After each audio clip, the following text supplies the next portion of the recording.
I'm Jason from Gnome Games, smaller publisher. Started out just doing self-publishing for my own titles using Kickstarter.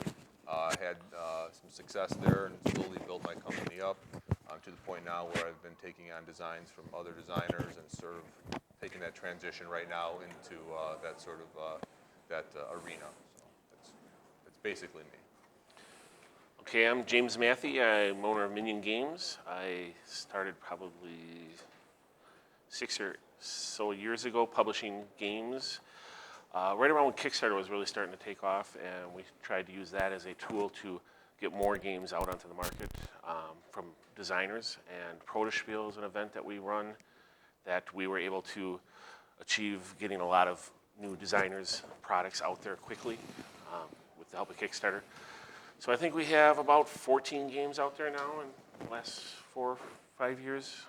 Probably ran about 12 Kickstarters. I do a lot of blogging, so you'll hear me say that's on my blog. That's jamesmathe.com. A lot of information I also own 3 game stores, so I do game store blogging. I do publisher blogging. I do Kickstarter blogging. And I'm also a game designer too. But once you start publishing, you tend not to be having any time to do game design anymore. So you probably know that too. What he said. I'm not lying. So go ahead and introduce yourself, Steve, if you need. Okay, Steve Jackson. My company is Steve Jackson Games. The company has existed since 1980. I had been doing things for metagaming for a few years before that. So creeping up on age 40,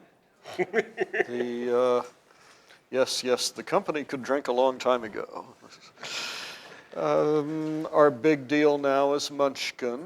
Our next big deal will probably be the same as our first big deal, which was Car Wars, because we are coming out with a new edition of Car Wars, and that will be a crowdsourced, crowd-funded, both project, probably on Kickstarter. But one of the things that I'm interested in learning is anyone who has or is aware of good crowdfunding projects that worked outside the strictures of the standard Kickstarter, Indiegogo, Patreon kind of model. It's a thing you can do for yourself. What Kickstarter most importantly sells you for its 10% is the huge audience, their huge first mover advantage. At any rate, back to me, I don't have to spend as much time in management as I did a few years ago because some very competent people, starting with Phil Reed and Sam Mitchke, have been taking over for me. So one of my important messages here is, when you can get help, take it. Awesome. So it's interesting to see that old publisher, old school publisher, not old. Somebody who has a big market share. I mean, I own some game stores and Munchkins all over my stores, and here he is. Good, as it should be. Looking at crowdfunding, and so it really kind of goes. It's a new model. I like trying new models. Our first crowdfunded project was the 6th edition of the Ogre, which turned into an absolutely excessively large game. Magnum opus there. Set records at the time for, this record fell a long while ago, but at the time it was the record for the most money brought in for a board game project on Kickstarter. It could have gone to a larger total, but we realized we had already bitten off much more than we could chew in terms of promises, and and we quit with new stretch goals, and we quit adding new goodies, and we said, if you want to support us further, we love you, but do so by talking your friends into joining in the existing support rather than making another suggestion for a great add-on item because we might take it and it will make it crazier. And that was something like 3 years ago. We have still not kept all of our stretch goal promises for that. I'm still actively working on them. You really can have too much success on Kickstarter. Yeah. And Backfire. Money Magazine wrote us up along with several other successful projects, and the writer's comment, which I totally agree with, is that the Ogre project was a model in all ways but one, and the one mistake they made was not to have a contingency plan for wild success. So, just it would have been better if we had had a plan for wild success, because we passed every goal that any of us thought we would make at all within the first less than a week. I see a hand. I'm aware of several Kickstarters that were in that same position and lost money. Did Ogre actually end up costing the company money? No and yes. Ogre project turned a profit and isn't over yet. If we had never done it at all, but had put the effort into creating 4 more Munchkin core sets, we would have earned more money, but we wouldn't have had the same fun.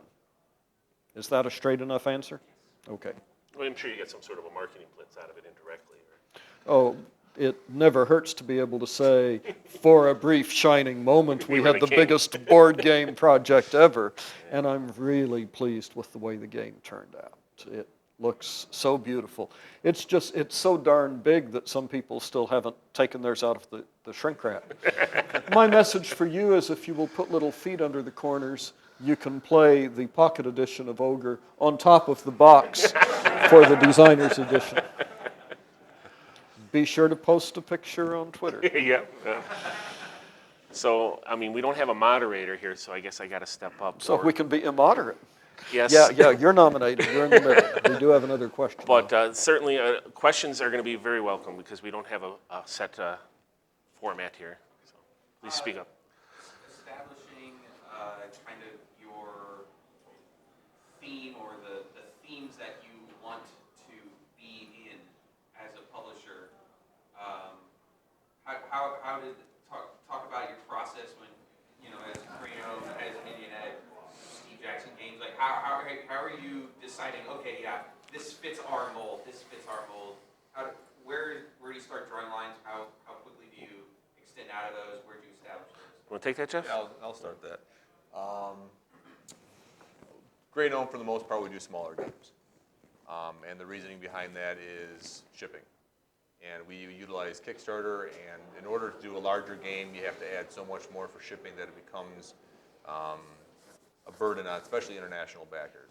And there's a lot of other reasons, too, that go along with it. The fact that I can produce a game and be able to get that into a small flat rate box for shipping, I mean, that's glorious. So yes, we've sort of, it's just me. So I've sort of honed in on smaller games. So Just interjecting there, and then I'm gonna let you finish, as the man said. But one of the most notable things that we did poorly with the Ogre project was to let it blow up into such a huge box that shipping became insane.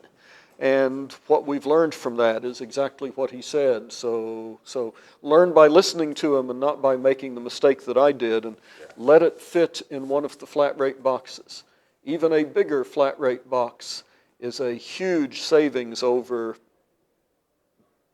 Yeah, we're shipping it out. Sorry. So Important lesson. get over 4 pounds and you're in real trouble. yeah, we did. You have to pay for the box. Yes. Well, you also have to buy the box, right? So we did discuss what everybody does, but from a different slight outside angle. Jason, sorry. He works mainly with going Kickstarter and direct to customer. I'm more of a kind of a small, in our small world, direct to distributor. But I do a Kickstarter first, and then I publish a game, and I try to get more games out. Then there's some companies that just do like one game a year and might do a huge Kickstarter. So like Jamie Stegmaier, who with his Scythe game came out, and he just did 1.8 million. But then there's Steve Jackson here. He obviously comes from another end where he's got a lot of market saturation already. So We've take our input all based on those different angles. yeah. most of our sales are still through the distribution chain. That is through people like your local ACD and Alliance and so on, into your local hobby shop. A substantial minority now is going through the chains, and what Target is buying, for instance, is mostly things like Munchkin Core Set, Zombie Dice, and so on. We figure we're always going to be making a lot of things that the chains will just go, this is too weird, we don't want that. Yeah, so But- we call that big box sale, so that's one thing you've also done that we have Right, not touched. we're doing a lot in the big boxes, and we like it very much.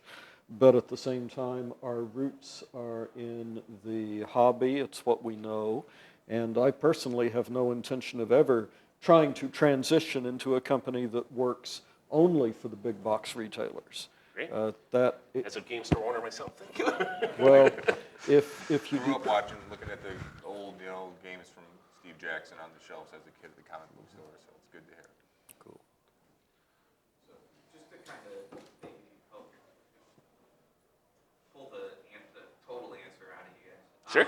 Thematically, right now you're hosting the survival contest on the Game Crafter, and just owning a few of your games there. They seem to all have a kind of fantastic type vibe to them.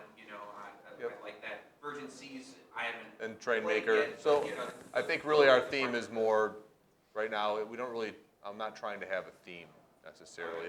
I know some companies, a lot of their games are, fantasy, or they touch on all, it's one realm or another. But me, it's more the size and the complexity of the game. I like that, something less than medium, but more than a micro game. Something that can be played in half an hour or so, but has enough theme there and artwork that it's going to be attractive to people and look good on the table. So. Whereas, like, your games are All over the map. and, Well, so- doing it for many, many years will help with that. Being interested in a lot of different kinds of games will do it for that. For many, many years, our very nearly our only screen was, do I want to publish it? We're a little bit more organized than that now. I think I'm still in that spot. But, Do I like the game? Do I really want to publish this? Yeah, but it's still a screen. It's just not our only screen. If I dislike something, it will not see the light of day. I own the company. I get to kill bad things. Yeah. Good job. So how many in here are actually trying to be publishers? Or so about half of you? Yeah, good job. And the other of you are what? Designers? Kickstarter wannabes? What? So a mix of that? Who falls into a category he hasn't called out, or in none of the categories? Fanboy? Okay. That's allowed. Thank you for your money. Don't stop. Appreciate it. All right, so we're still counting on questions, guys. We got some. Go ahead. Aside from the shipping, what would you have done differently now that you know, have gone through what you've done differently in the beginning? You got a person you want to ask that of, or anybody? Is that just, okay, let me not answer that question and tell you why. Because although I've learned a lot of lessons over the past decades, so many of them are not relevant to what's going on now. If I were starting a company now, I would make heavy use of social media. There was no such thing when I started. So some of the old lessons, everything I knew about print buying became wrong when we started printing a lot of things in China. And it looks like within the next couple of years we might be able to start onshoring again, and then everything I know will be wrong again. So the big lesson is, if you find you've been around for a while, remember to keep learning, which is exactly why I was enthusiastic about participating in that. You're still open-minded. Not so I can shoot my mouth off, although I will, but to listen to what other people say. Yeah, Because stuff is changing, and it's changing faster all the time. Yeah, we started when Kickstarter really wasn't quite a thing. So our first year, we went out and we published 4 games, and we printed 2,000 of each of those games. And these are all games I liked, and we made them as best we could. And something failed, and we lost 50 grand. So okay. it's like the customers didn't come. So why isn't that? Well, we're one-man shop working on 4 games in 1 year. What the heck were we thinking, you know? So then we started adopting into Kickstarter. Now our motto is basically Kickstarter pays for our print run or we don't run it. Yeah. So you don't get yourself buried in that hole Well, with all this extra product that you order. You know, don't order more than 500 or 1,000 more than you did at sell on Kickstarter because you're not going to sell a boatload of it. You're not the next one-hit wonder 99% of the time. to Or quote two-hit runner. to quote one of my favorite webcomics, don't play a game that contains a losing outcome. Yep. You got some No, I think insight? You guys will. Yeah, this is basically, you know, don't follow false hopes. You know, you need to follow truisms, and that's And there's plenty of, Plenty of especially people if your idea explain. is to go the Kickstarter route, which is pretty common now. I think the majority of people who are thinking of starting a business or becoming a designer is thinking to go that route. There's so many outlets that you can go to learn. You know, there's Jamie's blog, there's James's blog, there's groups on Facebook. If you want to learn, the information's there. That really wasn't there when me and you kind of started. yeah, the no. Kickstarter. It's kind of why I started it actually, because Yeah. I'll get to you in just a second, but one interesting point was it's like when I first started, I'm like, I was pitching games to publishers. I'm like, you know, this is becoming a rat race, and I'm getting the runaround a lot. And I'm supposed to meet with this publisher. Well, he decided to have drinks with some friends over there instead, and I'm sitting here for an hour waiting for him to finish his drinks with his friends instead of checking my game. I'm like, do I want to do this? No, I'd rather be in control of my own destiny. So I say, okay, well, I'll just make my own game. But the environment nowadays is better for somebody who wants to make their own games than it ever has been. Yeah, There's much a more lot of opportunity. lot of competition, but a bigger market, more tools available. Oh, yes. So when I went out there, I'm like, well, okay, so how do I get my game printed? This was early on, so nobody had these blogs and stuff out there about that. I'm like, so I contacted Zev from Z-Man Games. I'm like, you know, where do you print games? I mean, just tell me one thing, if you can give me one piece of information. What's the factory you use to go print your games? And he's like, well, you know, James, it varies. Here's a couple. And he gave me 2 or 3 factories, so I check up on them. So I was slowly piecing this information together. I'm like, you know what? There's a lot of people that want to know this information, especially now that Kickstarter's here. Let me just put this out there for the people. And then they caught on. And it's like, well, let me put out some more information, because here I thought this stuff was common sense to some degree, or there's no real secret hidden information. They don't mind sharing it. It's not like I'm not going to tell you where I get this published or created because I'm trying to keep this my secret factory in China. So people are willing to share. There are people who consider the location of their factory in China to be a secret. You don't have to follow their example, but No, but, there are some and probably but- more of the but old school be, people, I think. Be aware. Yeah, there are some people that will still do that. But, you know, so I shared. So when I started sharing, then I start getting a following of people that are interested in me and what I do and my games. And so this is all this social media kind of thing that comes into play then. As people start paying attention to you, you're giving back to the community. I started running more proto spiels. That was only one in the country when we started, and we started opening up others. Now there's probably 6. So the proto spiels is where designers get together and pitch their games, or they get together and work on games with other people. Or drink. Or drink a lot, no. Actually, there's not a lot of drinking. All right, so the guy back there, This is mostly for Jason and James. I saw your earlier discussion about Kickstarter. When you're designing a Kickstarter campaign, we talked about earlier, how do you come up with that number? You said if it doesn't pay for your print job, you don't do it, you don't want to print too many. How do you come up with that magic number, 2,000 copies, so, okay. 5,000 copies? It's, for the most part, there are some companies in China that will print 1,000 copies of something, and some even a little bit less. But most of those, you got to ask, well, why are they doing that? Well, because they're bottom feeding. They're just trying to get any business they can get.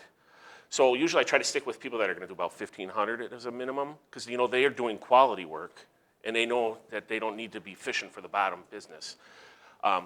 So the answer to that question is about 1,500 is the bare minimum you can get away with. So what I try to do is I get quotes for different levels, but I set my goals on Kickstarter too, is if I'm going to make 1,500 copies, what do I need to make that happen?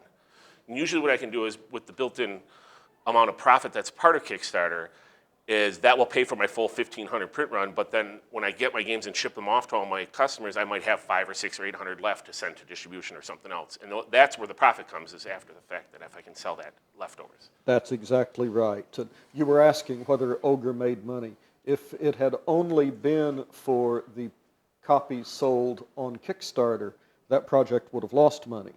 But the Kickstarter project made it possible to create a stack of Ogre games that we then sold off Kickstarter.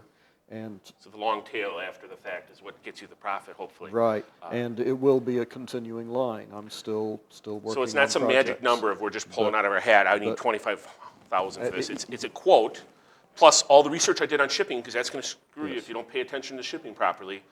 And then build all that in, and if you don't add too many extra things, then it's not overly complicated. Because if you add a lot of extra things, then you got the cost of that extra thing. Well, how much profit margin am I getting on this extra thing versus my game? But then that's going to bloat my overall goal, and it's like it becomes a real huge math problem. Well, don't make that a math problem for yourself. Just make it easy. Right, and this you're is my maximum shipping. This is what I'm going to ship.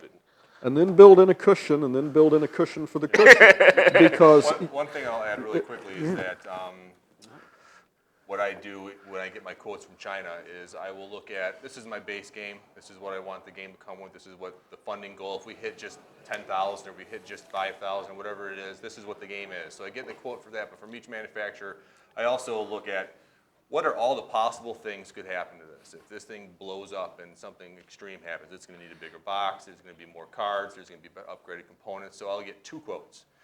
Some places will give you an itemized quote. They'll break down the cost of each different thing that you're doing. But then you at least have 2 spectrums of it. So you know this is what this game's going to cost if things go insane and things work out really well, and this is what the game's going to cost if I fund. So that way when you're going into the Kickstarter, when you're planning out your stretch goals, and you can sort of have that information ahead of time. So you know that, oh, if I fund at this amount, okay, now it makes sense for me to add this component at this certain amount for a stretch goal. So you got to think of that, keep that in mind as well. So also let me clarify quickly that to get a game to Kickstarter, you have to have a certain amount of work done ahead of time to be presentable. And that's going to probably require you to hire an artist and a graphic designer to at least get you a couple of cards and an example board. That money has to come out of your own pocket. Kickstarter's not going to fund that for you. okay, oh, and a side note on Kickstarter, if you can't do a good video, don't do a video at all. Kickstarter will encourage you to do a video because it's their policy, but a bad video will chase people away.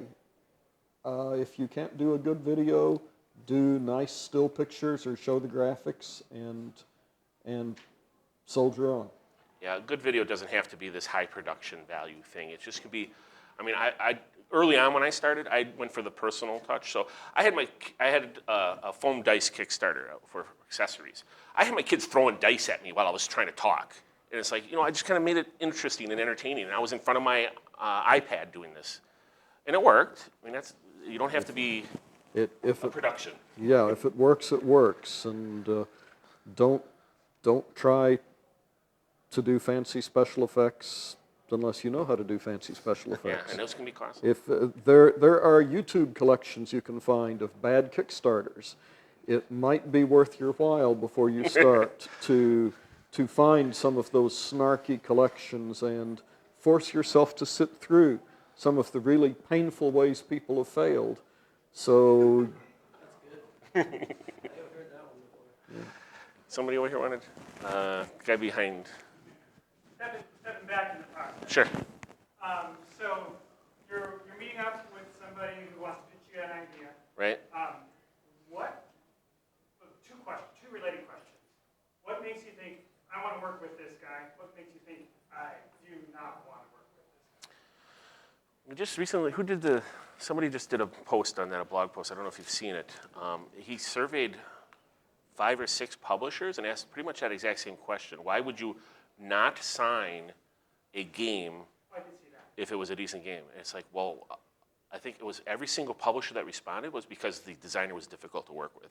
What's that mean? So that means that you're really set on this exact thing. If I make a suggestion about maybe this would work better or this way, and you're immediately like, no, I've done that, or you're just very abrasive kind of attitude.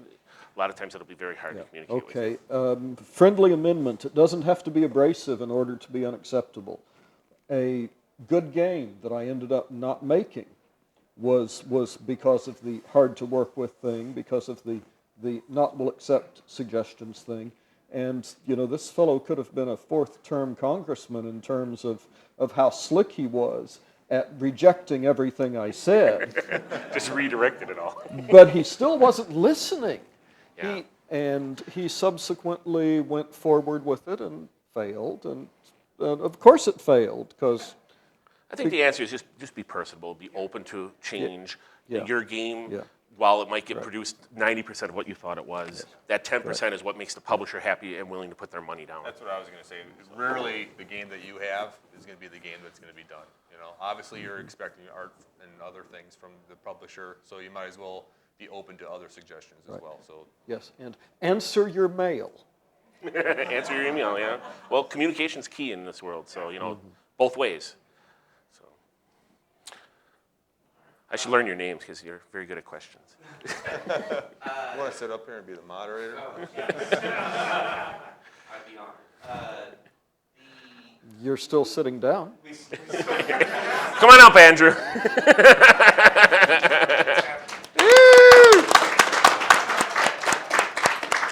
All right, humorously, we glossed over a comment that you made at the beginning. You and I actually spoke about this prior to this. When you become a publisher, you start struggling with continuing design. Right.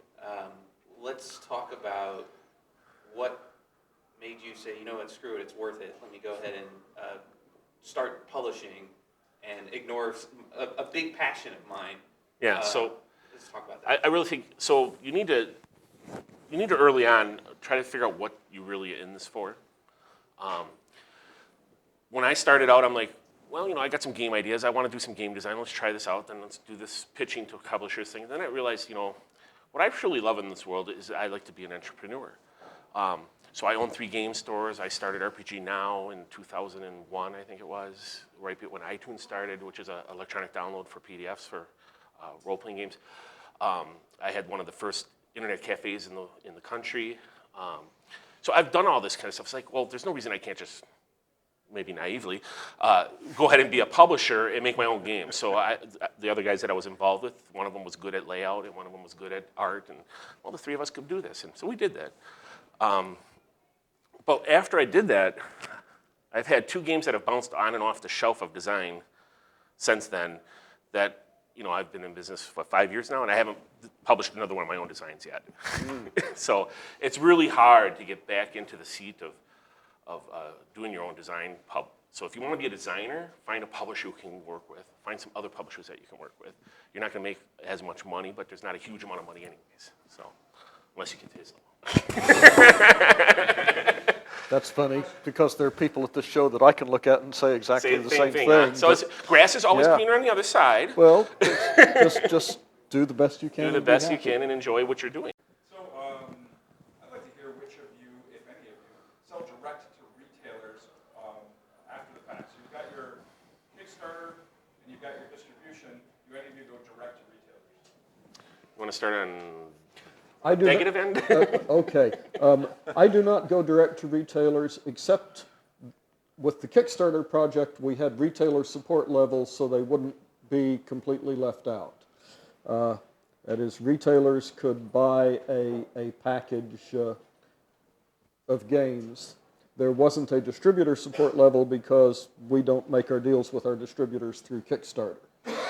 But I do not go direct to retailers in my normal business because, to me, that's what the distributors are for. Most of the surviving distributors do it very well. Any distributor that fails to do it very well will improve or won't be around very long. And by having only 40 accounts to deal with rather than hundreds and hundreds, I reduce my overall bookkeeping load hugely. I get Even in Canada, where retailers really hate distributors, you still go? Lion Rampant's pretty That's, good stuff there. It's not. I haven't heard that. that's a generalization I wouldn't agree with. I hear it from to come on like a fourth-term congressman. No, I mean, seriously, I'm not aware of a problem with, generic problem with distribution in Canada. So if you want to get back to that later and teach me, I'll listen. But staying on the subject, a lot of retailers are startups. They're not good credit risks, but they need the credit.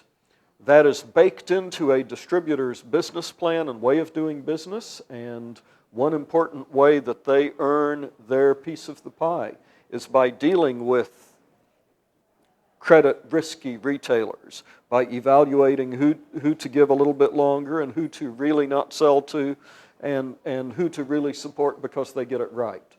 So no, I do not go direct to retailers just because that's not where I see my place in the food chain. You want a quick something, or because I got I'll two go things? quickly. I'm sort of the opposite. That's mainly due to the fact that I'm not Steve Jackson. Most of my sales that'll do are, it. 30 to 40% of my sales are done through Kickstarter. Then the rest of it I either sell in subsequent Kickstarters through bundles or through my website and or directly to retailers. So for me it works because I'm on a smaller spectrum and I can handle the bookkeeping and the things that would become crazy if all of a sudden you decided to deal directly with every single retailer. It would be impossible. Question, are you going through distributors now as well? No, he's No, I'm not. Have you considered it? I am considering it. I'm on the fence. So yeah, so I'm kind of the middleman, and I have a different perspective because I can wear a retailer hat.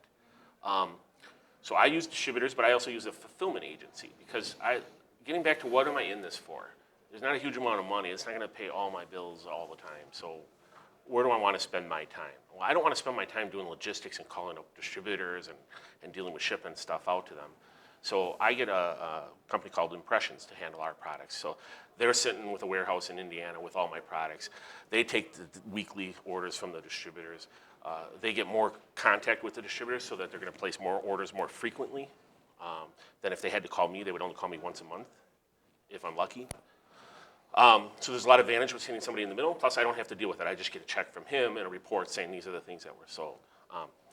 Wearing a retailer hat, as a retailer, unless you're a local guy that I just feel the altruistic reason to support you, I have no desire whatsoever to open an account with you and write you a separate check to maybe sell your game that nobody really knows much about on my shelf.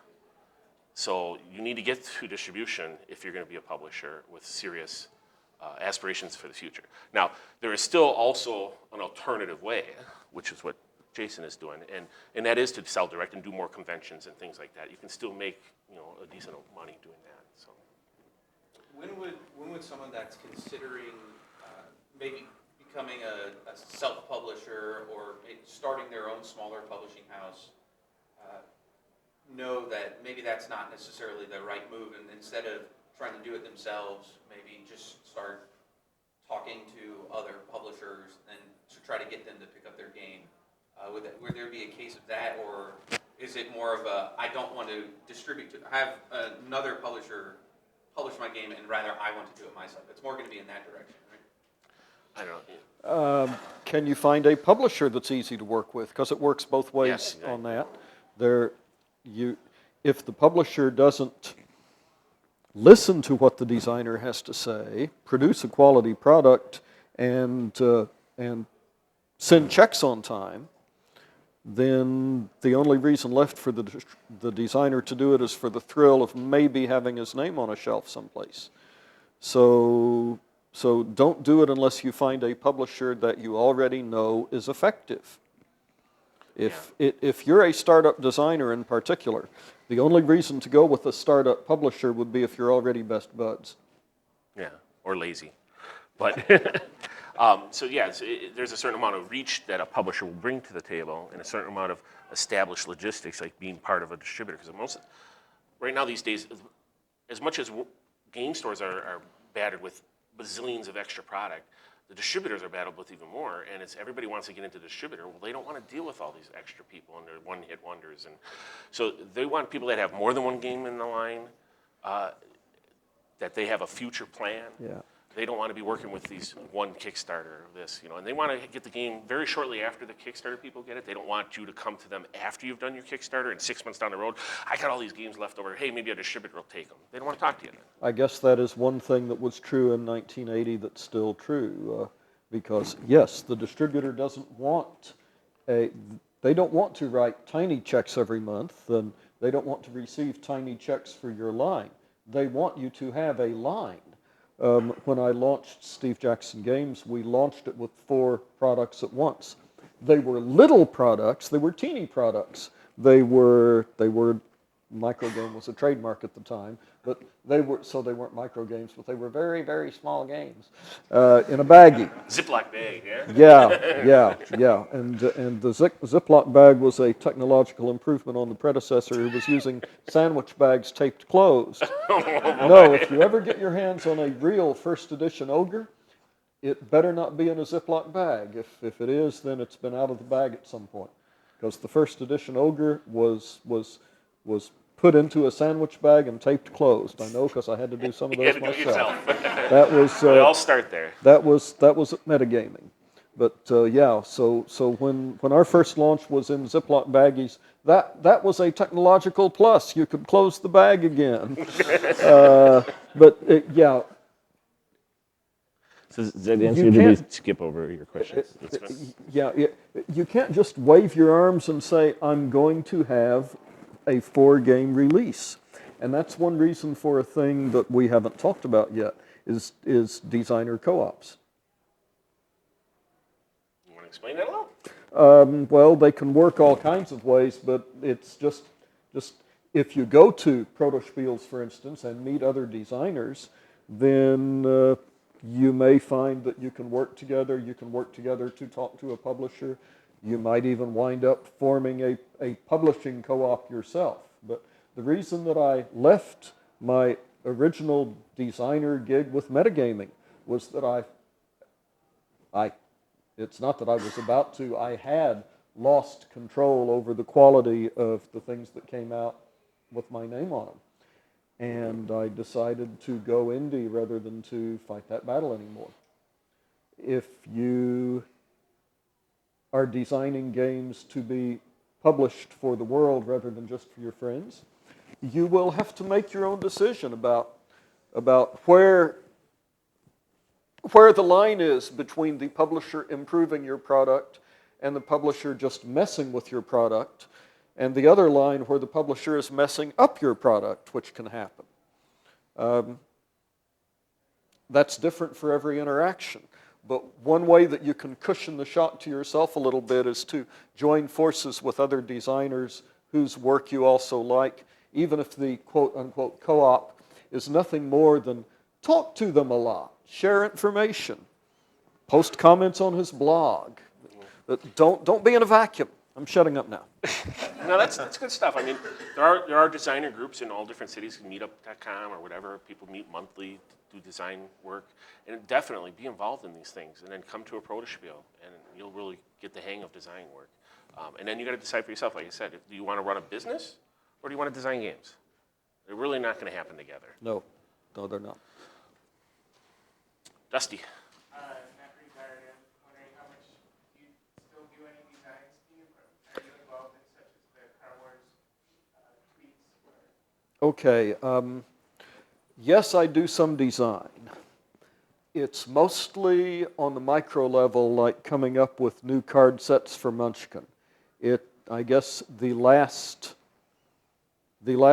real complete game design from me that's seen print was Cthulhu Dice, and that's been some years. I've been doing a lot of development.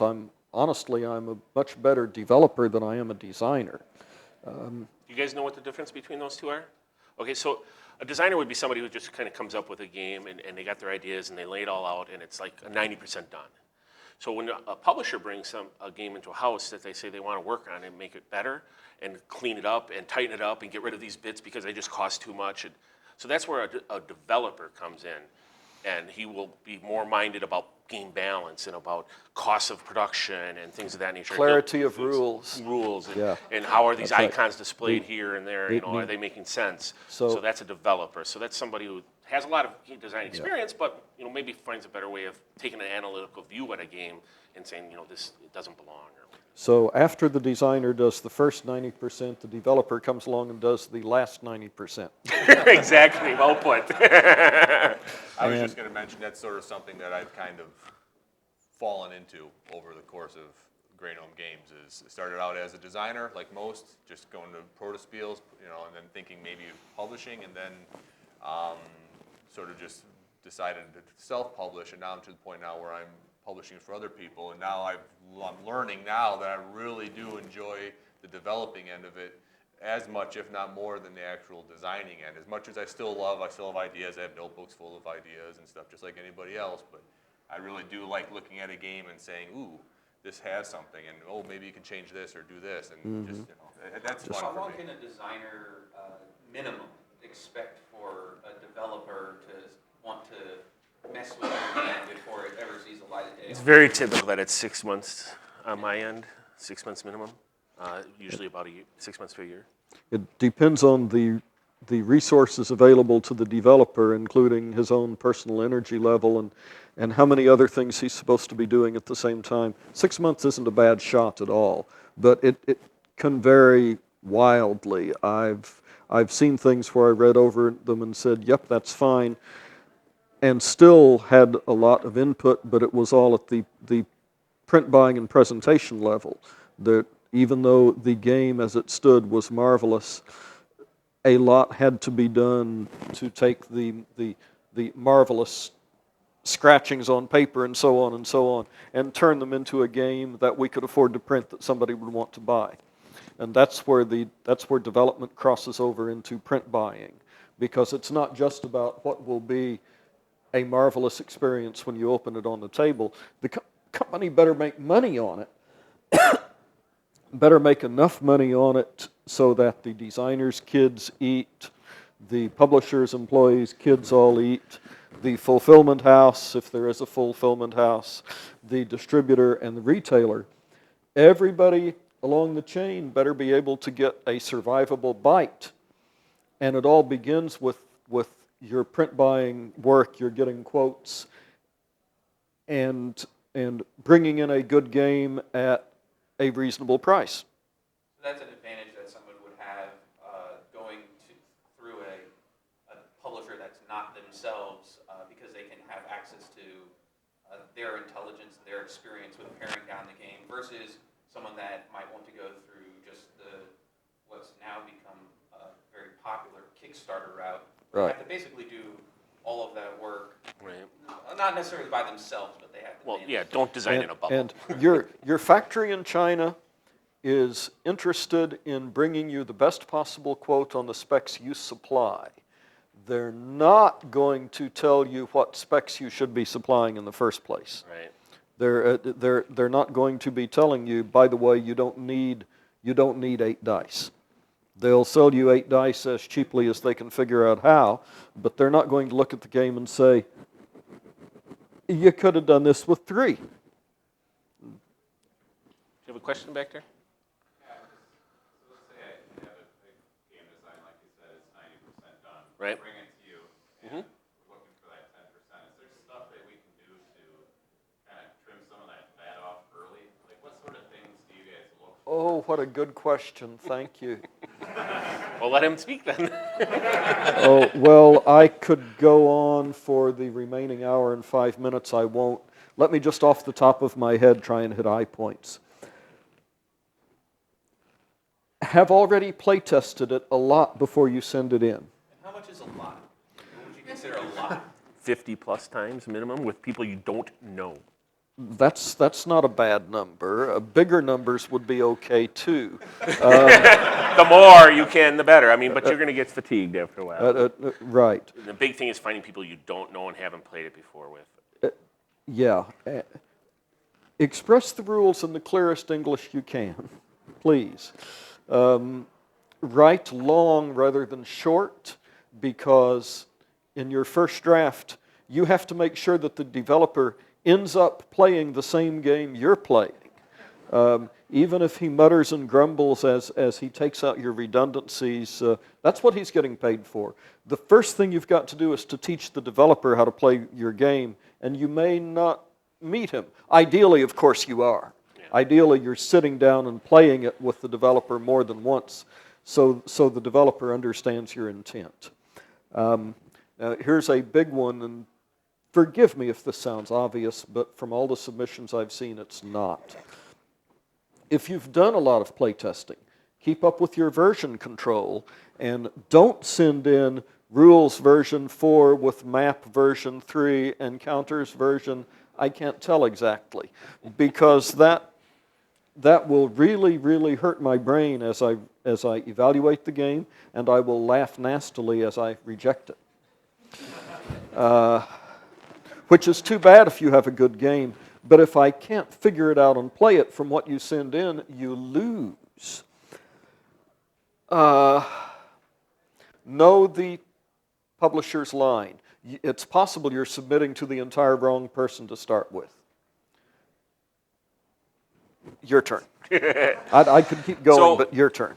I tend to be, I don't know if it's more, personal. I pick up my designs at like proto-spiels and things like that. So I'm there on the ground floor with them, and usually I'll have a developer with me, and it's like I'm there with the designer. I don't want to get rid of the designer. The best thing for me is if you stay involved through the whole process, and that this end game is something you love, and you're going to go out and pitch at conventions just as much as I'm going to. So my development phase is really about, okay, let's the three of us get together, the publisher, the developer, the designer, and let's hammer through this for the next 6 months and trim where we can and make this more smooth line and things like that. So that's my big thing. And Jason, you don't have a developer, so you kind of do that yourself. I am the developer. He is the developer.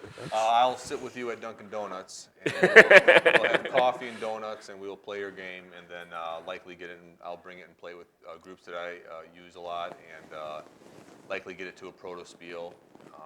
The last game I just signed, I found at a proto-spiel. I played the game with a larger group of people. I think we had 6 people playing the game.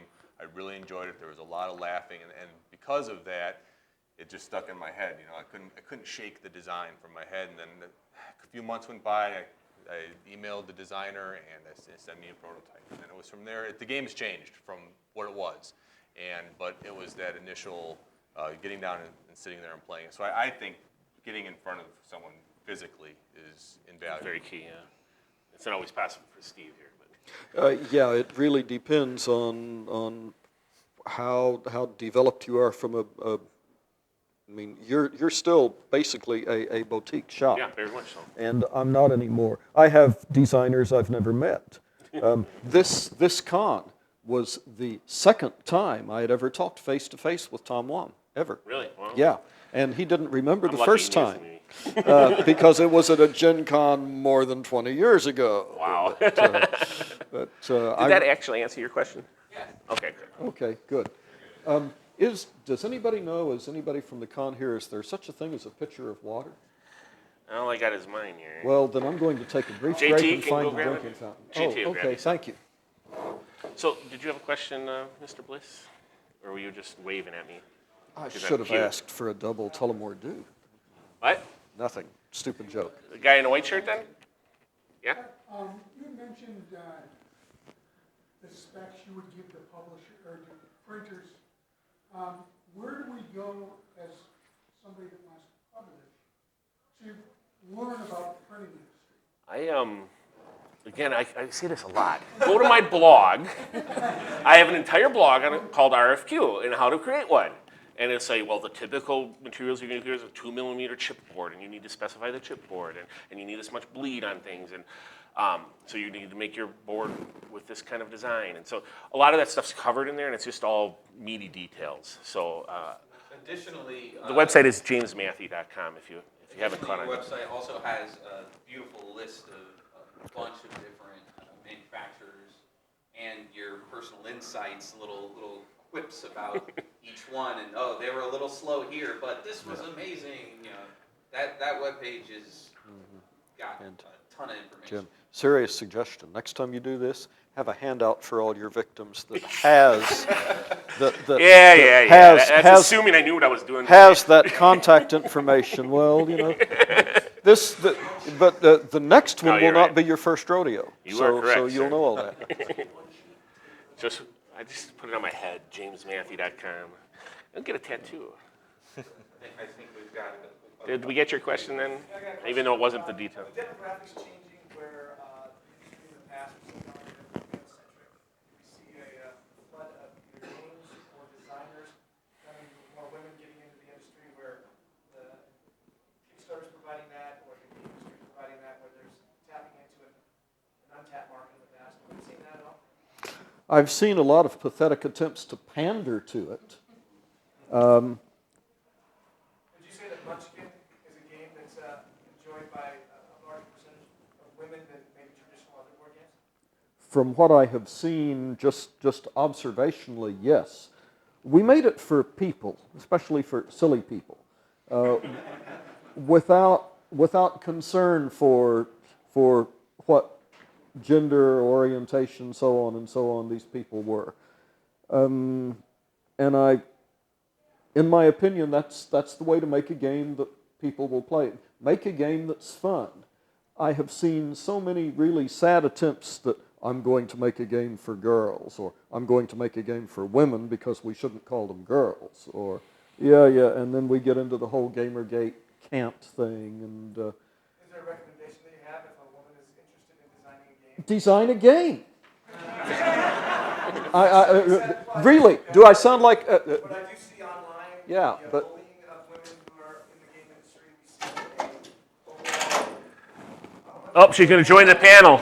Okay. Do we have a woman designer here? Cool. I do have a woman designer here. I'm Willow Polachek, and Okay. I have designed Awesome Adventures and Escape from Tentacle City. Good. And yes, there is very much, game publishing is very much still a good old boys club. And there is some discussion over what the reason is for this, and perhaps the most generous reason is just simple tribalism, that it started as a man's game, and it's remained that because of groups. People tend to identify better with people who are like them, which makes male publishers more likely to be predisposed to reach out to male game designers, and it also makes female game designers more nervous and more apprehensive about dealing with male publishers and male game designers. So not only are they less likely to take one of us seriously, we're less likely to reach out to them. Can everybody hear her? Does she need to be mic'd up? Well, for the internet, probably. Okay. But to answer your question, Mr. Bliss, I have started to see more and more general public kind of coming into our hobby, and it's probably an overall general with Will Wheaton's show, The Tabletop. He's reaching out to much more family-oriented audiences. I've been seeing a lot more women designers showing up on the forums. So I think we're moving in the right direction. I really do. And I think a lot of games are really starting to reach out more beyond the geekdom that we're used to. It's more about being buddies. Yeah. Okay. I probably sounded like I was dismissing your question. I was. because I really believe that in the most part, there are games for people. But I agree with what she has to say about tribalism. And hey, I'm an old white male. I am what I am. Okay, deal. And I'm on the inside of this, but that doesn't mean I can't see it. It means I see it very clearly, but I see it from the inside. I'm going to have a different viewpoint. And that's why I'm glad that you banged up. But I've got a question for you. All right. Okay. Did you encounter actual opposition when you got into your own development as a designer, or would you call it disinterest, or delve?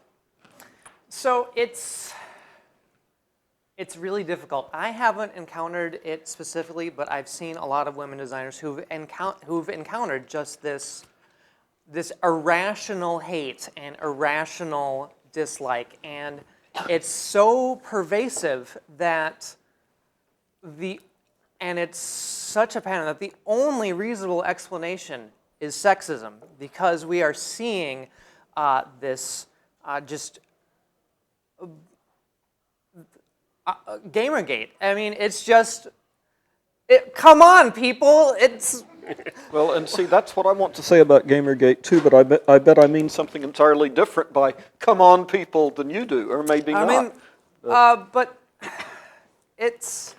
I think our whole industry is really kind of maturing. I mean, you Yeah. probably remember back in the days when we went to Gen Cons in the 80s and If a early woman 90s. It was walked by, all guys. They everyone were all would go geeks. like Like, this. wow. And some of them were going like this, I've and noticed, some of them were going like this, but all the heads Yeah. turned. And we got past that a couple of decades Yeah, ago. no, I think it was about. No, you haven't. We have? Okay. You have not. Well, Okay. you see it from a different point of view, so that's, Well, that's yeah, acceptable. I think that's what it's about. But okay. You've gotten What, a little more subtle at your male gaze, but we still notice. Okay. Careful Well, we're with getting a bit off with topic, the but yes. you, because But, I'm a member of the tribe, but I don't necessarily embrace everything. I would say that we are certainly seeing that women are now making. We are half of gamers. Yeah. If we aren't yet, we're going to be half of game designers soon. Oh. But in the guest of honor at GameholeCon today, there are 3 women out of, I believe, 20 or 30 people. One of them is an actress, one of them is an artist, and one of them is a game editor. And Well- somebody's looking through their flip book. They can call me on that. to figure out who. Okay, but you actually made the point for me that I was about to make. I don't know if half the gate at Gen Con is women yet, but it's got to be at least 40%. It's really growing. And you really, I mean, I don't make every Gen Con, but I'd notice if half of the show was staring every time the other half walked by. That's physically impossible. It has improved. So you say, no, you're still doing it. You've gotten more subtle. I think we've gotten better Much with better. a B. You don't see booth babes anymore. You don't see a lot of these real naked, large pictures on the wall as much anymore. Oh, I as mean, there's much, still okay. issues. So, but anyway, so let's get back to publishing, though. Well, this is It's an about important topic, publishing. but- I don't think she's trying to hijack it. I think she's trying to speak for a D&D. group of people who are getting picked on because of a chromosome. Let me ask one more question and then quit hijacking it back. Well, Do you think that your work is qualitatively different from that of male designers because you are a woman?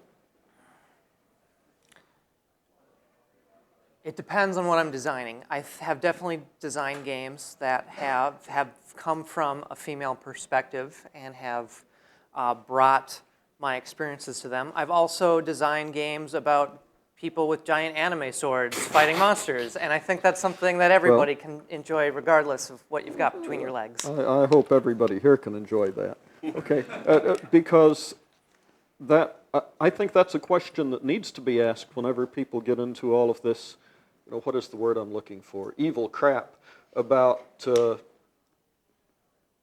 no, you can't do that. As a publisher, could you explain to me why, for some reason, a game designed by a woman might not be as good? There's never an answer for that. But then the other side of the question, which thank you for not claiming that games designed by women would be better in some way, because then I'd have to try and get an operation and see if I could improve my own style. I'm sorry, I'm now being absurd. Well, I do that. so but- one of the Okay, questions go on. is, so why are Go there on. not women? Why Yeah. aren't there more women stepping up to be publishing then? I mean, do you feel there's a block between entering the publishing realm? Because that's what this talk is about, for being a publisher, not being a designer, but being a publisher. So are you thinking that there's some sort of blocks in place for you to be your own entrepreneur and be a publisher? Well, how did you get to where you are? You got to where you are because you made connections and because you knew people and because you took risks. And our society encourages men to be risk takers, and it doesn't encourage that of women. It's a And societal issue, I think. yeah, and I mean, I'm not blaming you No, for I'm just all. saying, I all don't think, I women went and problems did my ever. things, and I did my own work, and if a woman does her things and does her own work, I think she will achieve just as much. So. I was about to scream like a wounded woman thing when you talked I'd about. like to add one real quick thing. Okay. I've been to 5 or 6 protospiels now, and I think the percentage of women, the ratio of women to men is it's substantially hugely different, yes. Hugely. Then when you go to a conference like a Gen Con, it's just people are going there to purchase, and there are other events and other things going on, but it's not really just designers and publishers of what we're talking about. And when you go to a protospiel, that's an open event that's open to anyone to come. Right. And you don't see maybe, what, 25%, or if that? Well, it's not less even than that, it's 20, maybe like 20. 10%, but Yeah. my question is there some sort of a blockade Yeah, there something that's that if you something like- that's stopping you from showing up at the protospiel, something stopping you from going ahead and becoming a publisher? And your answer is that it's hard to communicate with the networking. I And I think- think It that the absolutely general is. networking, I think the other answer was because of fear of harassment. Yes, there's a fear of harassment. There is. Let's talk about Gamergate. There is an extremely vocal movement that targets and harasses female game designers, and this is mostly focused on video game, but it does happen in the role-playing game market. And I've been lucky to avoid scrutiny over this, but I know and am friends with female designers who have received death threats, who have received rape threats, who have received very specific continued harassment by people who are known identities within the community, and yet these people, I don't understand how we as a community can let that happen, how we are willing to be silent on that. well, I think one of the and I don't mean to, one of the things we've heard in a lot of the seminars today is people in this industry, the hobby game industry, not necessarily the computer industry, where there is a lot of issue with that in the computer industry, with a lot of, are you a poser girl playing games and stuff like that.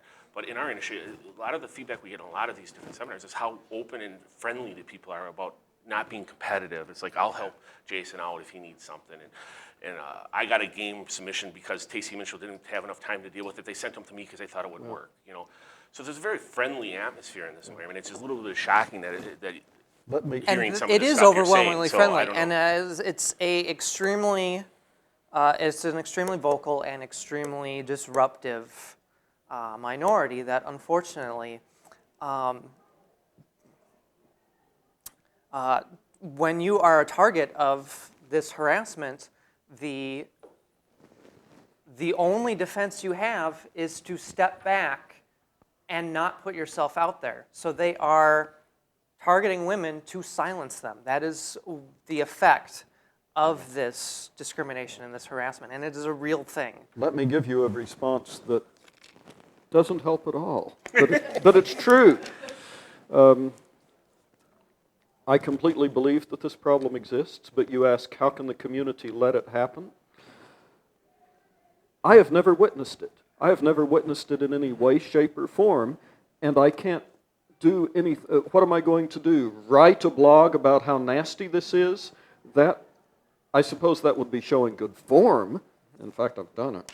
But I promise if I encounter any such thing, they're going to have I think that's the key is controlling our own this community. grumpy old guy is going to be on them.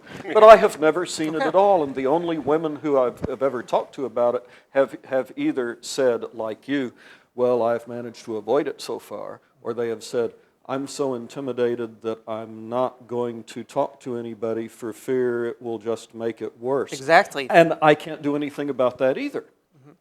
Yeah, as a publisher, a game submission comes in, and I'm not looking at the name or the gender of that person. I'm not looking at their nationality. I don't care if they're from China or from Asia or some other place. I mean, I want the game. Is this game the game that will make it for me? I don't do party games, so, maybe if you produce a party game, I'm not going to like it. If you produced a cool, hard Euro I don't care if you made it or he made it or whoever made it. I do a lot of stuff with events in our community, and I can tell you firsthand, there's a ton of women game designers in our community. There's tons of women artists. There's tons of women just overall that are interacting in our community. And there is some pretty good evidence that things are changing. Like even if you look at Tabletop Deathmatch, I don't know if you watched those with Cards Against Humanity. They hosted 2 years of, each year they had over 500 submissions. I don't know the exact number of how many of them were submitted by women versus men, but I can tell you out of the 10 finalists, I think over half of them were female. And even so much as the first year, one of the women actually won the contest. So yeah, I don't think it's as bleak as maybe it has been, but in terms of the harassment side, it's way easier to harass people in a virtual video game world than it is if James and I and Steve are playing a game with a woman and someone starts harassing her, you can't get away from that. There's nothing to hide behind, right? So you can do that in a chat room, and you can do that in a video game, and you can do that, in that virtual setting. But I don't think anybody in this room would sit around and tolerate that kind of behavior. And I think there's accountability with board games and role-playing games in person, which is why I think you've never encountered that. Because you probably turn around and want to slug them. I completely believe that. Well, the first reaction wouldn't be to slug them, but the first reaction would be to get security to drag their rude, nasty ass out of there. Yeah, and then just don't. To be fair about this, and I know we have kind of digressed, but hey, whatever. It's important. If people enjoy the topic, we'll stay with it. When we say, oh, we wouldn't tolerate it, we're hearing very vocally that it's happening. And just because we haven't seen it, we all agree, we are aware that it's happening. But what are we doing actively to not tolerate it? Well, You have no idea, maybe you do, you have a massive idea, you should, of how incredibly powerful your name is in this industry. You should have this. I have an idea that it's more powerful than I have an idea, but... it's amazing, if you wrote something... If I wrote something, I would be another person spouting about an evil that they've never faced. That's... I understand. It just takes would be, other person to know. So I'm going to share my story. Okay. And this is, the thing about my story is that it's so minor. It's so stupidly petty, but it's just another example of all the frustration and bullshit. I play the card game Shadow Fist, which is a CCG. They recently are doing a Kickstarter-based model. And I had some qualms about some of the art, because there is this mermaid card that she's got huge boobs and hot pants or something, and it's like, this is really, It was drawn for guys. It was drawn for guys, and it was the image they chose to use for their Kickstarter campaign. So I sent an email to the Shadow Fist mailing list, and I said, hey,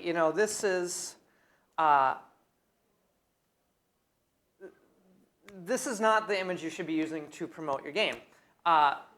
Shadow Fist, now a little bit of backstory, I know the owner, I know the designer, I know the art coordinator, I'm a former world champion, and their motto is the game of equal opportunity butt kicking, where they are specifically trying to appeal to a broader audience. And I said, if you're trying to appeal to a broader audience, this is not how you do it. You don't take the most cheesecake piece of art that your set has and put it out there. And Shadow Fist has had a problematic history with cheesecake art. They had topless promos at one point in the past.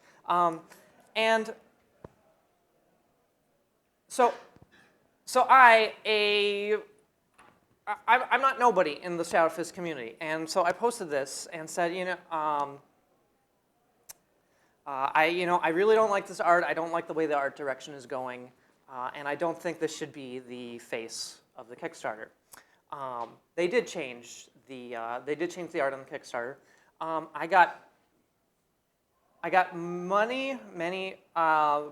This generated a lot of response, a lot of traffic on the Shadow Fist mailing list, and a lot of the Did I mishear you? Did you say you got money, or was that going for many, you got many, money? many, Okay, many okay. responses. Not- That's Didn't get money for that's doing this. no, that's Not- important. okay. That's a great clarification. Okay. And a lot of the responses were like just one line, you know, Willow. Yeah, Willow's right. That's. But the people who were negative, who were anti, they were very, very intense, writing these essays about Okay. the ancient Greeks idolized the female form, and you should be flattered. I'm not joking. That is almost word for word what they said, and just grinding away at me and just wearing me down. And at no point did, the people who actually are in control of this discussion say, knock it off. They knew I was right because they changed their Kickstarter logo, but they didn't want to do anything about the conversation. What did you want them to do? I would like them to say, you're.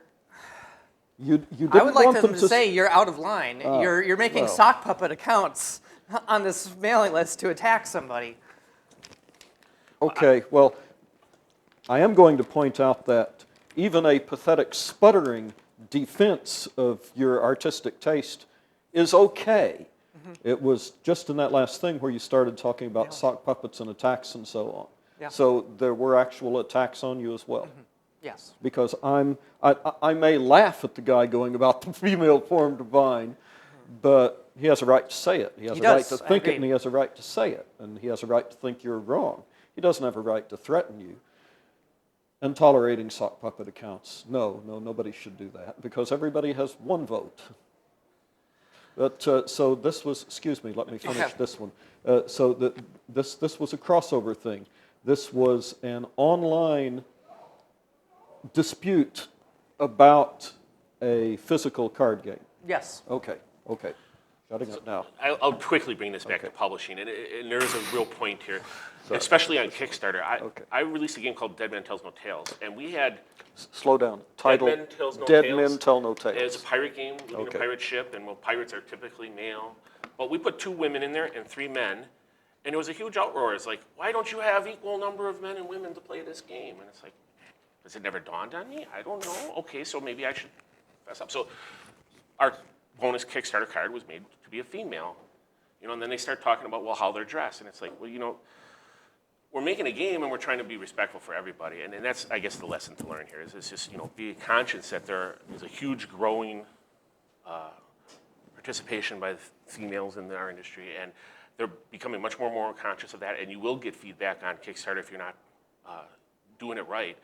And just by having an uneven number of sides of characters in the game, they get emails about that to try to even the balance. And for right or wrong, I mean, it's certainly something to think about as a publisher. This is a part of the world that you are moving into as a publisher. You will. I did PC that correct. with the same exact thing almost with Dungeons Deep, where Yeah. I had 8 characters and I made them split them half female, half male. Then I tried to do different races and try to get a mix of different things in there. But yeah, it's something that you have to Sometimes it think can be about. hard, Question way back there. We got a question back there. Someone mentioned pandering earlier. As a publisher, where do you draw the line between being respectful of all the people that might want to play your game and pandering to the overly vocal minorities from whatever camp they may be in? I was the one who used the word, and So you get to defend it. Right. Well, I don't have a specific pandering guideline, but often I see things out there that make me think, you didn't do that for the art, you didn't do that for the fun, you did that so someone would tell you that you were being completely PC. Yeah, it's not even PC to say PC, but you were doing that to get praise for being respectful or inclusive or whatever, not to make the game better. Darn it! Good example, like using pink. Oh, it's a women's game now because we added pink. Would that be a good example of doing something The player color, you mean? Yes. For example. Yes. coloring it pink so girls will like it. If that's the only thing you do to make girls like it, there's something very basic you don't get. Right. Any other questions? Yeah, I have a question, sorry. Sure, Richard. Good. This one's about distribution. You guys were talking about more publishers getting their games into distribution, but there doesn't appear to be more distributors. So is there going to be a finite amount of product that can be pushed through distribution in its current model as a publisher, where at some point the model is just broken and we need to really look at a different model? Because James, Steve, you guys have a traditional relationship with those distributors, but a new publisher coming in is being crowded into a tight. Yeah. Don't look at this guy. Is Is this model really working pretty much the way it is, and the future just doesn't have that model working? No, that's a good question. Do you guys want to take it from the break-in standpoint? But I mean, we're pretty much at that point, yes. Distribution is more or less broken in some degrees. We have consolidated to a lot of companies, and some people are even taking that one step further and being exclusive with particular distributors. And as a retailer, that just bugs the crap out of me, because it's like, now if I ever want to get a Z-Man game, I have to work with Alliance. Alliance screws up a third of my orders. And it's like, well, I don't want that to happen. Or if I want to get a new Days of Wonder game, I have to go to Alliance, but my main distributor is ACD in Madison, and they treat me much nicer, and I got a better discount there. So the consolidation of the whole distribution, I think, has hurt things more.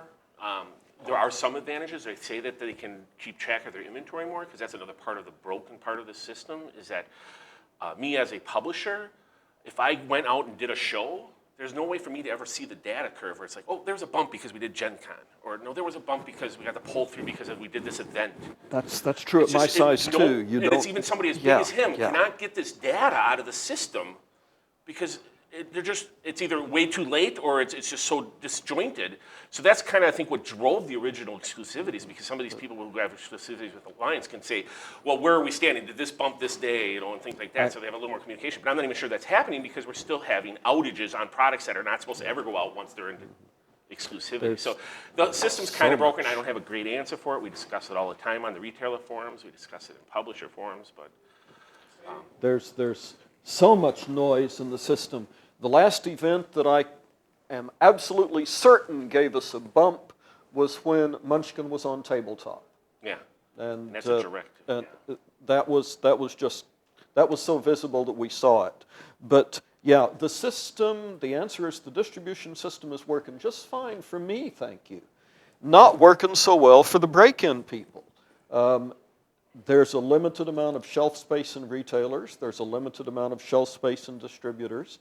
If you've already got it, then your fight becomes to keep it, and it's still a constant fight. But it's easier to stay in than it is to get in. And if broken means no longer providing spaces, okay, we're going to go into biology for a minute, but if nothing is ever going to happen to open up the canopy of giant jungle trees so that the seedlings can grow, then yeah, broken. In biology, what breaks that canopy is usually a catastrophic event. I would rather not be one of the forest giants brought down by, and it's hard to imagine what a catastrophic event would be that would take down the big publishers and leave the little ones. I think that's Kickstarter. Well, so you now have an audience direct feedback. Yeah, Kickstarter has made it possible for a couple of the giants to get bigger, cough, reaper, cough. Yeah. Well, those who took advantage of it. And I don't mean, name me somebody who started from nothing and grew big with Kickstarter. Cool Mini or not? Though they had a website dedicated to minis. They were not selling product. Okay. Jamie Stegmaier. Okay. Good. So, that's one more than I could have named. Can you give me another? Well, I said cool stuff. He said Jamie Stegmaier. Okay. Print on demand and PDFs are making it accessible for role-playing games. Game Crafter and other websites are going to make it happen for board games, where we have the traditional three-tier model of publisher, distribution, retailer. Which is where Steve is at, and he's at the top of that food chain. I'm in. Well, in the you're, food you're chain, in at our this market. table. At this table, you're We'll the give 'em biggest that fish. Sure. I'm a healthy mid-level predator. Yeah. Yes. There are a lot of people in role-playing circles who say that the three-tier model is dead and you don't need a distributor or the retail store, and that your customers can directly buy from you. And we're starting to see that in card and board games. For a long time, that was true about Cards Against Humanity, that you could only get it directly from the publisher.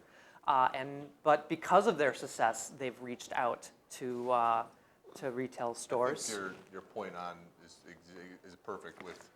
I was thinking Kickstarter came to my mind right away, but I think you can go back even further and just say the internet. You know, Yeah. once you had the accessibility to purchase things online, you didn't have to go to your local store. You can just buy something now from. You can go to. I'm disagreeing. I'm disagreeing so much. I'm interrupting. Our ecology can adapt to that. We are adapting. You don't see Hasbro getting any smaller. But a really catastrophic event would be something that took out the big publishers. The one that I can imagine that we can't hedge against, a real depression would hurt the retailers because so many of the retailers are living on small profit margins. It would take out some distributors because all of a sudden their marginal credit risks have gone very bad. That would take out companies like mine that depend on the distribution level of the chain. And for me, that would be a real catastrophe. It would, whatever grew up after that would give you guys more of an opportunity. I think that goes back to that. I'm in favor of you having an opportunity, but not the one that kills me. I constantly get asked the question, when are you thinking about going into distribution? I'm at that point, I'm sort of flirting with it. And I think that's what you have to sort of name your success. What do you consider successful for yourself? Mm-hmm. So to get in distribution, become a bigger entity, become, not necessarily Steve Jackson Games, but become a bigger, player, then you're in that distribution thing. But for now, I think there's a lot of people out there who are satisfied with not necessarily having to go that route.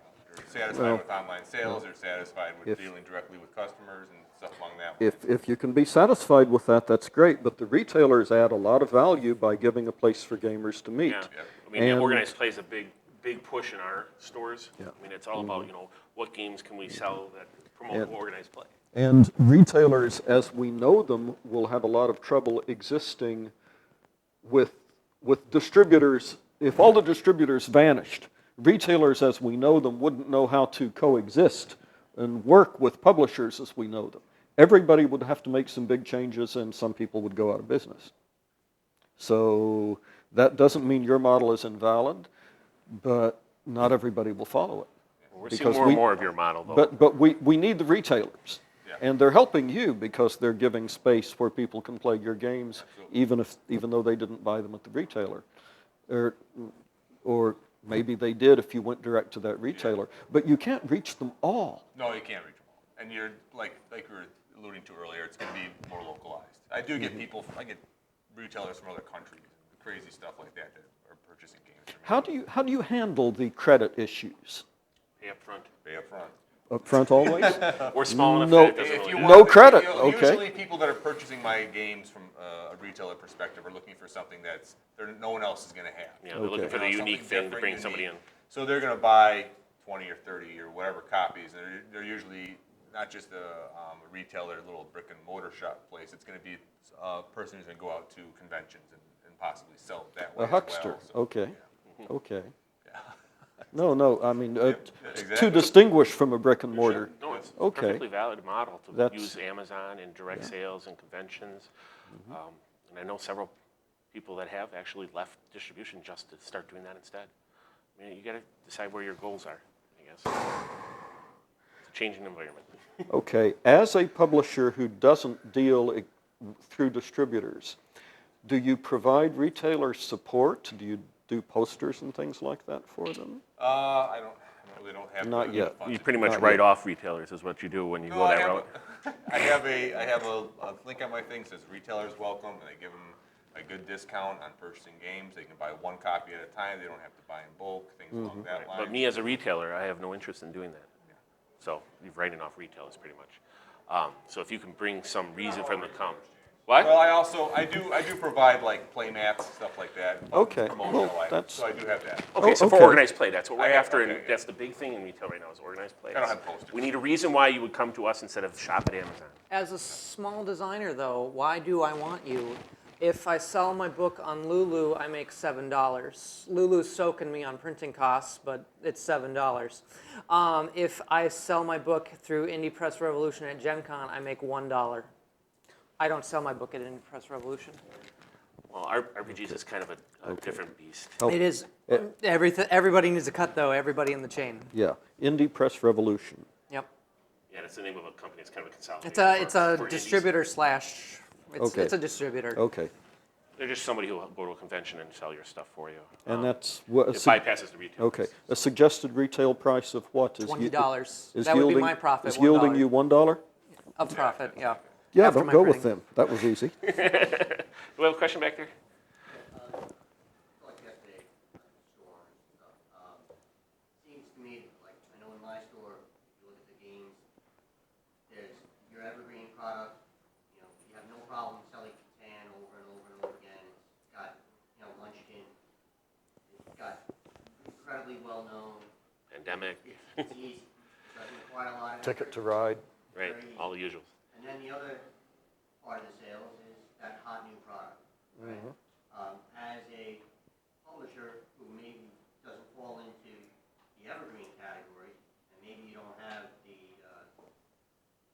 BAM POW factor of like a whole new Star Wars game, say, to get a lot of traction, how do you go from like a small release, how does it not fizzle? How does it not have a shelf life too long? How do you get a long tail out of that? So it really comes down to pull-through marketing. So it's coming down to you need to demo this game at conventions. You need to get it in the hands of people. People need to be talking about your game. They need to go to the retailer and say, hey, you know, I heard this game's coming out. Are you guys going to be bringing this in?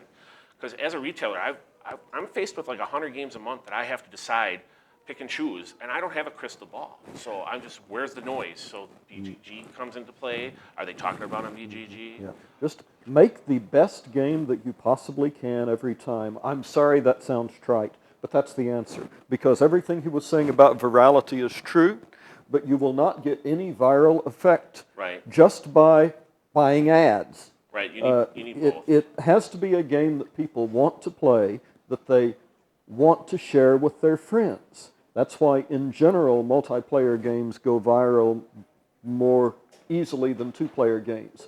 But a short two-player game can go viral very quickly because I get a copy. I'm overjoyed. I play it with him. It takes us 10 minutes to play, and while we're playing, they come up and watch. And he schools me, and I say, fine, I'm going to go get a drink. And I leave the game with him, and he plays it with them in turn. And speed makes a game viral. Humor makes a game viral because nothing says people are having fun like getting them to laugh. So if there's a silly factor, I know I've broken that rule many times, so it's not a rule, but it's a guideline if you want games that will have a little bit more POW, and that's what you're really asking. You weren't really asking, how do I sell games with no POW? Because you don't want to be in this business if you're thinking about selling games with. So there are things you can do as a publisher to try to step outside the box of, but when it comes down to it, when it comes to a retailer, if you're not in distribution, that's just one more big, huge negative against you as a publisher, because I'm never going to order his products, even though his products might be awesome. I don't want the hassle. And I got so many other things to worry about. That's a point. A thing that I didn't talk about when I was extolling the three-tier deal. If you're working with a distributor, if you, a retailer, are working with a distributor, then you can write one order, you can make one phone call, and you don't have to fill in the separate paperwork for the separate publisher. That means a lot. However, that also means that the salesman for the distributor is in a kingmaker position, and most of you probably never considered how important it is that the distributor's salesman like a game. That's a biggie. I think some of that, you might be showing your age, because salesmen these days, I don't think even happens. I think it's really reactive. I've met some. Have you? Yeah. Well, there's some really good ones then, but they're very active. They just, this is going to be hot. You want to make sure you get in on that, James. Or this is coming out. Okay, that's about as all they go. They're not going to be like, hey, there's this new game by such and such. You should check this out. They never say that ever. It's all about, here's are the big sellers. Here's the big names. Here's the ones that are moving. Make sure you don't miss this, James, because it might get allocated, which is another hassle of the whole industry. You get allocated. You get 2 copies of code names for the weekend to sell, and you're done. 2 weeks. 3 months later, you get some more copies. Well, it's like, well, is interest even there anymore for this game? I hate having to allocate. So, it's much more of a moving this stuff through the system right now because they're so overburdened with stuff. Well, that's not a lesson that I wanted to learn, but, that is but if, the it's, way it if is. it's true, that's interesting. Does everybody know what allocation means? So Evidently. Okay. Good. So, I produced 3,000 copies, but there's a demand for 4,800, and now I got to chop it up. Back there. Do you ever see a tipping point, because you said distribution is getting overloaded, you only buy from distributors, where there will be enough good games that are not in the distribution network that you start buying from? So, for the most part, so far there's been one, Cards Against Humanity. So, this is an earth-shaking game that everybody has been all over, for good or bad, but it's a game most retailers will go right to Amazon, buy it for $25, and sell it for $45 in their store. And it's a bestseller for 90% of the stores out there that do it. I sell 50 to 100 copies of that during Christmas each month. Merry Christmas. It's like, it's golden. So yes, there will sometime eventually be that. So maybe Exploding Kittens was going to be the next one, but the problem is that they went right to Target. Now it's totally off my radar. Screw them. Because I'm not going to compete with Target down the road. I can compete maybe with Amazon by giving you play space. But Target right down the road, they're all going to just go over there and buy it. Does that answer the question? I mean, there are opportunities for that to happen, but it has to be mega hits at this point for that to happen. The threshold is so high. I think the question was, will we get a whole ecology of those alternate hits? And I think it's possible. I don't think so, because I think one at a time the mega hits will get absorbed in. I think where would where would the alternate ecology live? Where would it be housed? Is it Jason, the alternate ecology? Sorry? Kind of is. Jason here is kind of avoiding distribution. And I know, don't pick on him. There's 3 other very well-received publishers that I know doing exactly what Jason's doing, and it's the hell with distribution. We'll just go direct and we'll sell at conventions and we'll do that, and they make their money. They make more money in a lot of cases than they would through distribution, because distribution is going to pay piss ass poor. Steve, what do you mean by where will they live? Would there? Well, again, sorry, biology major way back. So I think of the business as an ecology, and what niche would these potential hits fit in? I mean, there's obviously a mid-list niche. Say that 3 times quickly, because he's in it and he's happy with it. But a breakout like Cards Against Humanity, by definition, those aren't going to happen very often. And we see that Cards Against Humanity is getting absorbed. I'm trying to visualize what the alternate economy would be of games that were a big deal. I can see the alternate economy of games that are very good and are known only to the collectors and the people who hang out at the retail store, and so on and so on. And the answer is they live at the retail store. They even live on the retail store shelves. And eventually, what happens if you're very successful is probably that you decide you want to do something else for the next 20 years. You sell out to a more traditional publisher. Your very best games go on the shelves, maybe even with your brand as a studio, depending on what kind of deal you cut. The others are forgotten, and there are your games in the distribution model while you're now a gourmet shelf or something. Gourmet chef or something. Is it possible that, sorry, I'm going to raise my hand first. Okay. I've got a question. Is it possible that those are starting to live in an, and I totally agree with your ecology concept, but this new jungle that's forming, this new canopy really is Kickstarter, and that's more and more gamers are starting to say, you know what, I'm not going to wait for it to show up in my game store. I'm going to go and troll Kickstarter looking for the next hot game and see what people are backing, and that's where people start to get recommended, they talk, there's energy. Yes, and I'm a publisher, I can do that too. And if any real breakouts emerge from Kickstarter, then publishers will make offers on them. So yes, Kickstarter is an addition to the ecology, but I don't think it's going to grow up as a separate thing, and people will ask, well, you must be talking about a Kickstarter game? I don't know. Maybe is that happening? There's 3 or 4 or lease games. Renegade Games has been doing that a lot, buying off Kickstarters. I run speed dating events for designers and publishers, so I talk to a lot of these publishers. We'll get 20, 30, 40 people showing up to this thing, and most of the publishers say, I don't want to see a game if it went to Kickstarter. Once you've gone to Kickstarter, you've decided you're a publisher. But I've been starting to see a few more coming up out of the woodwork. Misguided. Exactly. I've been seeing a few more that people are picking up games that are breakout hits on Kickstarter, or not even breakout hits, but have a lot of potential. Because, I mean, if you're selling 1,000 or 5,000 copies of something on Kickstarter, that's still, I mean, what do you sell for Munchkin? $1 million a year? No, I don't sell 1 million. But you're still you're at the tip of the iceberg. But 5,000 was my first print run for Munchkin. Right. And when those were all sold through, did I think, oh, well, I sold 5,000, no, there won't be any more? No, I thought, boy, that month went by quickly. Yeah, that's the other thing. And did a reprint. No, 5,000 on Kickstarter, if they go quickly, all that does is prove that there's a game there. Got a question back there with the Fez. Eric? When you have 700 backers and that enables you to make 1,500 copies of a game, what do you do with the other 700 copies? Or in that case, 800, 900 copies? It's been a long day, so I don't know if I actually mentioned the 1,500 minimum print here, did I? Yeah. Okay. Yeah. So that's what he's keen off of, and in my case, like I said, I'll try to get to the point where I'm paying for that whole 15 print run, and then it'll be put into the warehouse in Indiana, where that is then solicited to distributors. Yeah. Well, Okay.